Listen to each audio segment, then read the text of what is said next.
أول أتاك هنتكلم عليه النهاردة هو السيكوال انجكشن، وده من الأتاكس الشائعة جدا. وبالرغم من إنه بقاله فترة طويلة إنه مازال فعال جدا في اختراق المواقع والتطبيقات الويب. تعالوا الأول نشرح سيكوال انجكشن وبعدين نشوف ديمو فعلي وبعدين نجرب الأتاكس.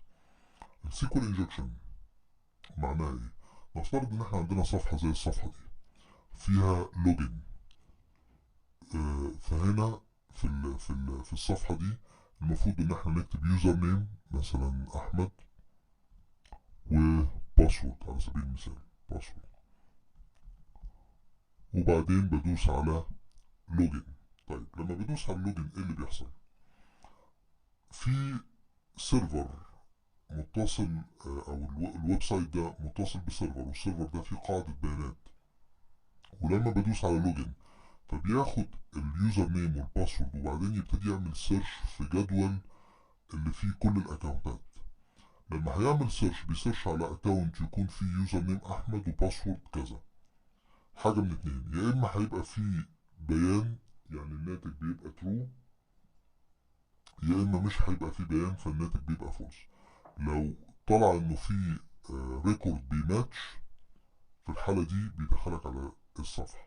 لو طلع انه الاجابه فولس ومفيش ريكورد بيماتش في الحاله دي ما بيدخلكش على الويب سايت. وبناء عليه هي دي طريقة الاوثنتيكيشن. طيب يحصل ايه لو احنا بدل ما نكتب اليوزر نيم كتبنا اليوزر نيم والباسورد بزودنا عليهم الخانة دي، حطينا العلامة دي apostrophe or 1 equal 1 وحطينا في الاخر العلامة دي اللي هي ايه الهاش. وعملنا نفس الموضوع ده في الباسورد. دي معناها ايه؟ دي في الداتابيز علامة الابوستروفي دي معناها اللي هي العلامة دي معناها تجاهل اللي كان مطلوب منك اصلا في البرنامج. فالابوستروفي دي معناها تجاهل اللي كان موجود مطلوب اصلا في البرنامج.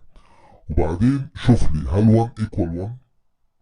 طبعا بما ان 1 equal 1 فالاجابة هتبقى true وبالتالي هيدخلك على الصفحة من غير ما تعمل اوثنتيكيشن. ونفس الكلام في الباسورد، فانا بحط اي يوزر نيم وباسورد لكن بعد كده بحط العلامة دي، ودي بتكلم الداتابيز وبتقول له تجاهل وشوف لي الشرط ده.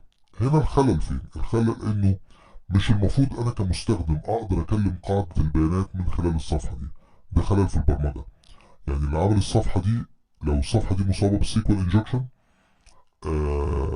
ما حطش رولز عشان يتحقق من اليوزر بيدخل ايه، وبالتالي ممكن اليوزر يكلم الداتابيز، وبما ان الداتابيز بترد عليه فانا بالتالي اقدر ان انا انفذ اي حاجه انا عايزها. ممكن اخليه يدخلني من غير يوزر نيم وباسورد، ممكن اخليه يوريني كل البيانات اللي موجوده، ممكن اخليه يمسح بيانات. ففكره ان الداتابيز ترد عليا لما اجي اتكلم معاها في الحقيقه هي دي اول انواع السيكوال انجكشن. خلينا نشوف الكلام ده فعليا شكله ايه. فانا جهزت لكم داتابيز. طبعا احنا مش مطالبين في المرحله دي ان احنا نعرف نكتب كوماند ونعرف نكتب داتابيز. كمبيوتر فروز. خليني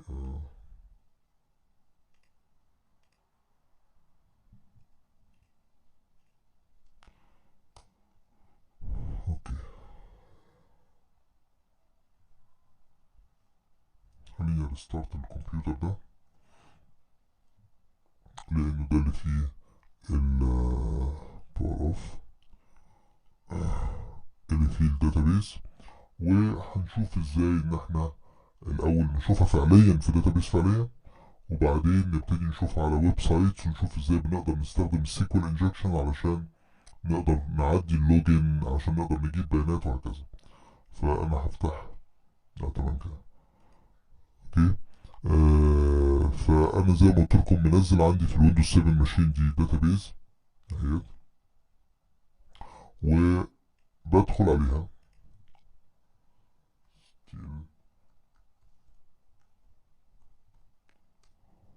وبعدين بنستخدم الكومنت. طبعا انا عشان كمان مش ملم بالسيكوال اوي فكتبت كل الكومنت اللي انا هحتاجها في صفحة وهعملها شيرنج معاكم علشان تقدروا تشوفوا اللي انا بتكلم عليه. فبنكتب يوز الداتابيز نيم، انا مسميها اكس واي زي عشان يبتدي يستخدم الداتابيز دي. وبعدين انا عامل جواها تيبل اسمه اكونتس علشان بس ايه نبروف الكونسيبت بتاعنا. فالتيبل ده اسمه اكونت، فاقدر اقول له هنا select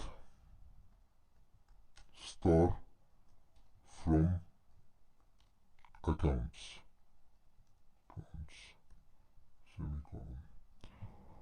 فالمفروض انه يعرض لي كل البيانات اللي موجودة في جدول الاكونتس دي. select star from accounts. تمام. اذا انتم ملاحظين ان انا عامل تو ريكورد، يوزر نيم احمد باسورد باس 1 ويوزر نيم محمد باسورد باس 2. طيب نفترض انه الداتابيز دي مرتبطه بويب سايت، فاليوزر بيكتب اليوزر نيم والباسورد، بيروح يتحقق من الجدول ده وبناء عليه بيدخله. فنفترض ان اليوزر كتب الامر ده اللي هو سيلكت، اللي هو يوزر نيم احمد، يعني جه بره في صفحه اللوجن وكتب اليوزر نيم احمد والباسورد باس 1 بالشكل ده. اوكي بالشكل ده. فلما هيكتب اليوزر نيم احمد وكلمه والباسورد باس 1، هيروح في جمله زي كده موجوده في قاعده البيانات، هتاخد اليوزر نيم اللي انت دخلته وهتاخد الباسورد وهتروح تتحقق من الجدول. كوبي وهنحطه هنا ونعمل ايه بيست. فالجدول رد ده هيبقى انه يس في واحد اسمه يوزر نيم احمد وفي باسورد اسمه باس، يبقى الاجابه او الناتج البحث ده ترو فعلا، وبالتالي هيدخله على الصفحه. طب لو كتبت في الصفحه يوزر نيم احمد وباسورد فولس، مفيش اكونت بالاسم ده، في فعلا يوزر نيم احمد لكن الباسورد بتاعه مش كده.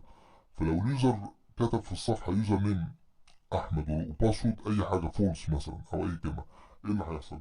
هيسيرش يقول له والله انا ما لقيتش الاجابه فولس، مش لاقي اي حاجه بالشكل ده.